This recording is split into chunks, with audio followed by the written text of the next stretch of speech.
Hello and welcome back. In this lecture, we will talk about resistor, capacitor, and inductor, and then explore them on TinkerCAD. So let's talk about resistor. Resistors are electronic components, which have a specific, never-changing electrical resistance. The resistor's resistance limits the flow of electrons in a circuit, which results in decreasing the current flow. The electrical resistance is measured in ohms. All resistors have two terminals, one connection on each end of the resistor, and it is represented by a symbol as shown. The color bands is used to determine the values of resistor. Our next component is a capacitor.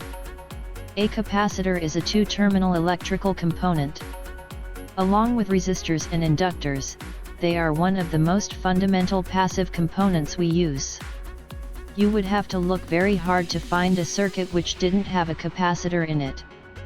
What makes capacitors special is their ability to store energy. They're like a fully charged electric battery. The symbol with the curved line indicates that the capacitor is polarized, meaning it's probably an electrolytic capacitor. Capacitor can store a certain amount of energy, which is called the capacitance, measured in farad. And our last component is an inductor. An inductor is a passive two-terminal electrical component that stores energy in the form of magnetic field when an electric current is applied through it. Inductor is basically a conductive wire wound into a coil. It is denoted by L, and measured in Henry. Now, let's explore this in TinkerCAD. Create new circuit, and rename it to resistor. Search for breadboard. Drag and drop it. Also search for battery, press R to rotate. And make the connections for positive and negative terminal. Now, search for resistor, and place it on the breadboard. Also end LED. Don't forget to make connections over here. This pin of the LED has to be connected to the negative path of battery. Make the connections. Double-click on the wire, you will see this small dot. Click and hold your mouse, and then move it in a desired direction. Now, the other pin of the LED has to be connected to resistor, which is already connected, and the other end has to be connected to the positive path. To connect, click here and then here, and make the color to red. We have made a small circuit without any switch. Let's simulate the circuit. You can see the LED is glowing.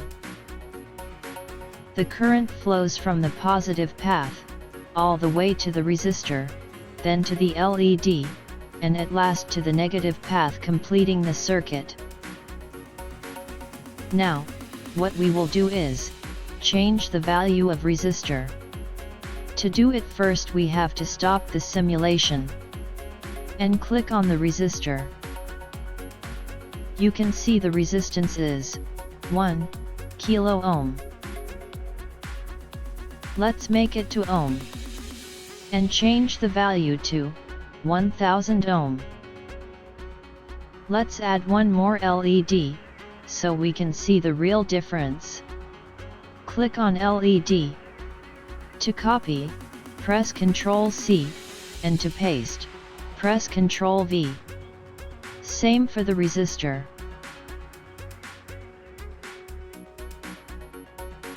Make the same connections for resistor and LED. One thing. This pin has to be connected to negative path. We can connect it in another way also. Click over here, and then connect this pin here. Change the color to black. The value of this resistor is 1000 ohm. Let's make the value of next resistor to 500 ohm. Now let's simulate the circuit and see what happens. You can see the difference between two LED. First LED is less brighter than the other LED. To see much clearly, let's change the value of first resistor to 1500 ohms. What is happening here is, the LED to the left has a resistor with high resistance, which is 1500 ohms, and to the right, it has a resistance of 500 ohms, which is clearly indicating us that the left resistor is blocking more current than the right resistor. Now let's stop the simulation and add one more LED. Simply just copy and paste both of the components and make the connections same as before. You can also connect this negative path over here. Let's change the value of resistor to 10 and make this kilo ohm, which will make it a 10 kilo ohm resistor. Now if you run the simulation, the last LED would be much less brighter than the first LED. Let's do it one more time. By changing the values of second resistor to 1 kilo ohm, and making the first resistor to 100 ohms, and run the simulation. Now you can see, the first LED is glowing much brighter than rest of the LED. And it is showing an exclamation mark over the LED. If you point your mouse over the LED, it says the current flow is 64 mA, but the recommended value is 20 mA. Which means a large amount of current is flowing through that LED, which is not good. If such large amount of current will flow through that LED, it will get damaged quickly than other LED. The current is flowing in a large amount just because of this resistor, over here, which has the value of only 100 ohms. Now I will stop the simulation, and change the value to 500 ohms. See, there is no more exclamation mark is visible.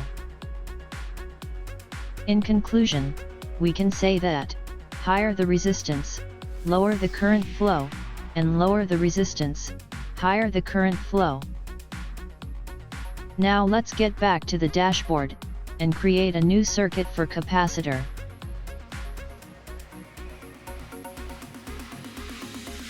Rename the file to capacitor.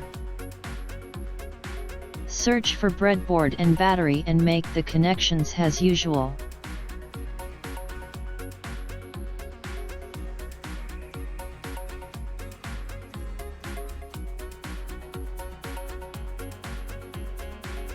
Search for capacitor, and go for electrolytic capacitor.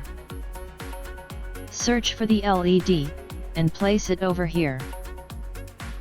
This time let's make the color of LED to green.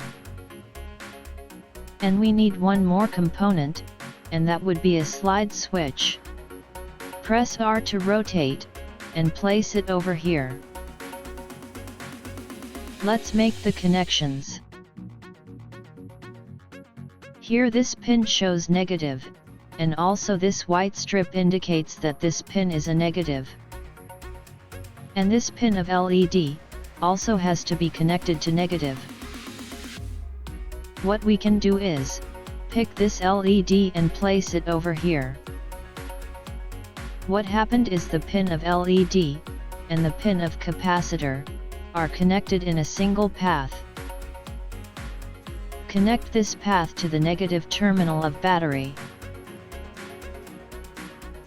Double-click on the wire. Click and hold to move it. As you know, capacitor is just like a small charged battery. So what we will do is, first charge the capacitor, and then we will discharge it through the LED. So we will just place this switch over here. And we will connect this pin to the positive terminal. Now what is happening here is, the current will flow through this wire to the terminal 1 pin, and then through the common pin, it will go to the capacitor, and then through the other pin, it will directly flow through the negative path. This time the LED will not glow, because this is the charging phase of capacitor. And terminal 2, which is connected to the LED. If we slide the switch, common pin and terminal 2 pin will get connected. Then what will happen is, the charged capacitor will discharge through this common pin and terminal 2 pin, then through the LED and then to the negative path, which will result in glowing the LED. Let's simulate the circuit. So right now the capacitor is charging. Now if we slide the switch, the LED glows. But not for a longer period of time. Because the capacitor discharged very quickly. Click on the capacitor, you can see the value of capacitance is 1 microfarad. Let's change it. Make it to 5 microfarad, and start the simulation. Now this time if you slide the switch, LED will glow for a much longer period. Still glowing. And here it goes off. Let's add 2 more circuits. To copy the whole circuit, hold Shift button and click on the capacitor, then this wire. On LED, switch, and the other wire. Now simply press Ctrl+C and Ctrl+V to paste. Again press Ctrl+V to paste, one more time.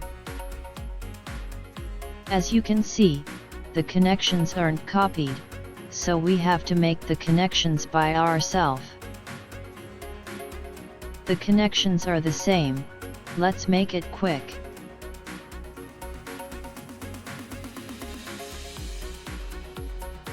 Now we will change the capacitance of every capacitor.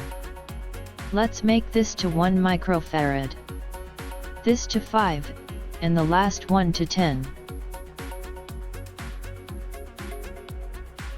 And now simulate the circuit. We have to slide all the switches as fast as possible. And observe the LED carefully.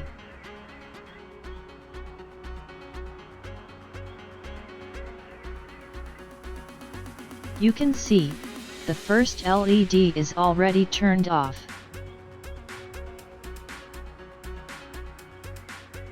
There goes the second.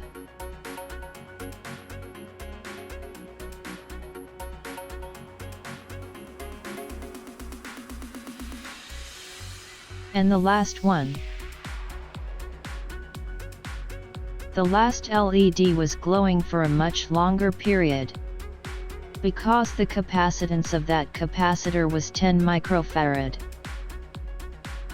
In conclusion, we can say that, higher the capacitance, higher the amount of energy capacitor can store.